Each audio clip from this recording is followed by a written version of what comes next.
High friends, welcome to my channel. সরকার বালির বাঁধ তৈরি করে ডিএকে আটকানোর আপ্রাণ চেষ্টা করছে। হ্যাঁ, ঠিক শুনেছেন।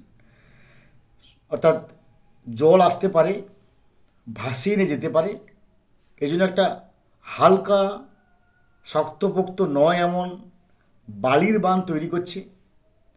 সেই বালির বাঁধ তৈরি করে জল বা বন্যাকে আটকানোর আপ্রাণ চেষ্টা করছে।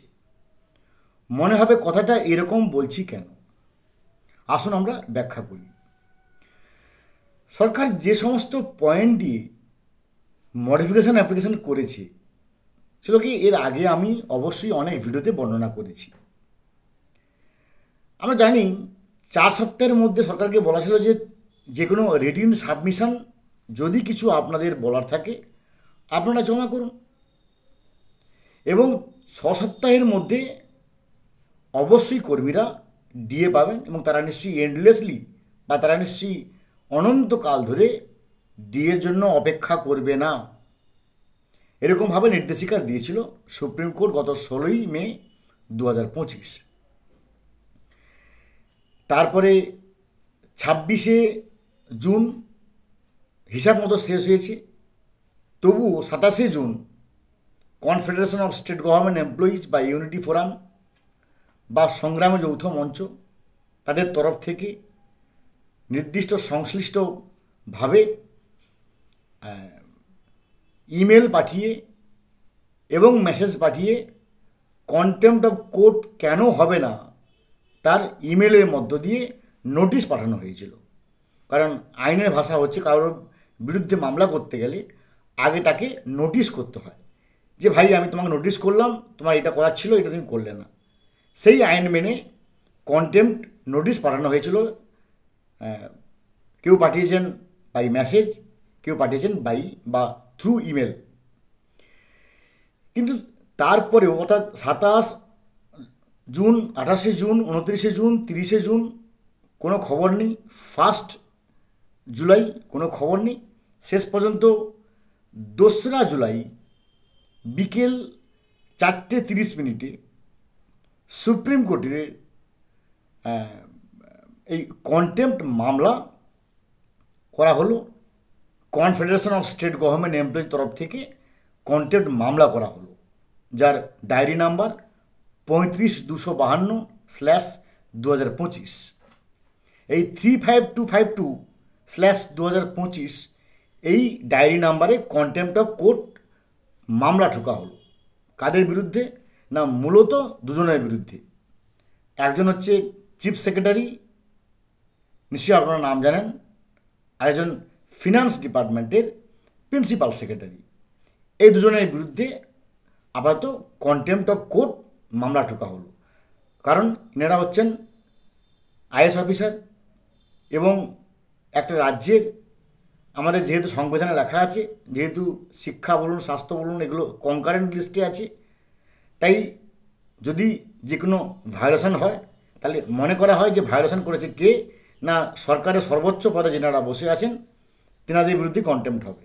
এমএলএ, এমপি বা মাননীয় মুখ্যমন্ত্রী মহোদয়ার বিরুদ্ধেও কোনো বা কোনো সিএমের বিরুদ্ধেও কোনো কন্টেম্পট হবে না, এটা সংবিধানের নিয়ম। কিন্তু তবুও কোনো হেলদোল নেই কেন, এইটা আমাদের মাথায় সবচেয়ে বড় চিন্তা। যে ইমেলে তার 4 সপ্তাহ পেরোলো, কোনো হেলদোল নেই। 6 সপ্তাহ পেরিয়ে গেল, কোনো হেলদোল নেই। নোটিশ পাঠানো হলো, কোনো হেলদোল নেই। এবং কন্টেম্পট মামলা ঠোকা হলো, তাতে কোনো হেলদোল নেই। কেন? প্রশ্ন হবে কেন।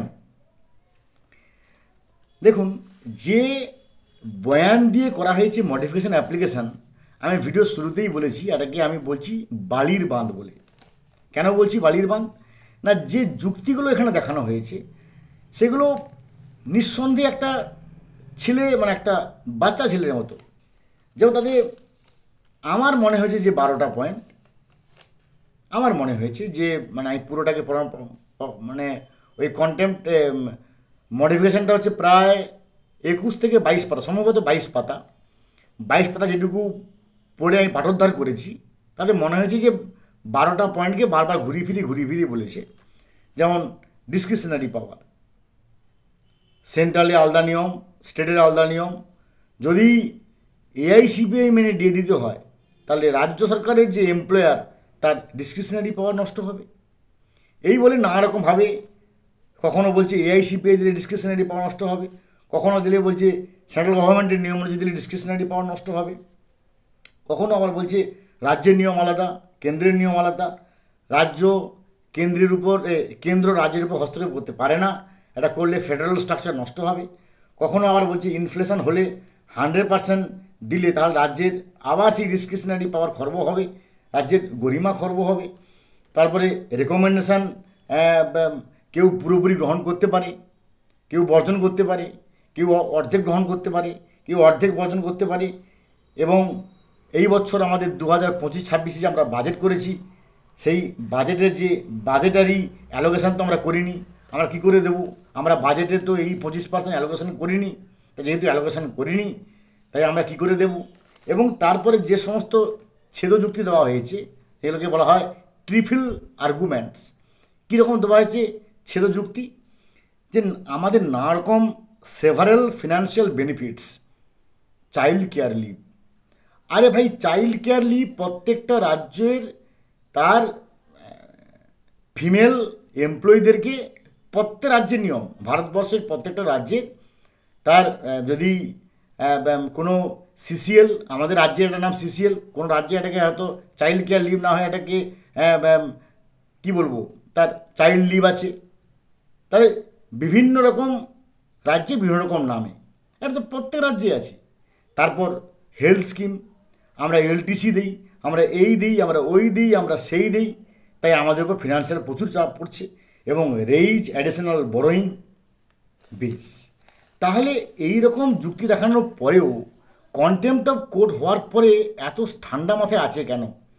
তার কারণ যেটুকু বিভিন্ন আইনজীবীদের সঙ্গে বা বিভিন্ন আইনজীবীদের ভিডিও দেখে আমাদের অ্যানালাইসিস, যে একটা মাত্র প্ল্যানে হাঁটছে। কি প্ল্যানে? না, যখন 14ই জুলাই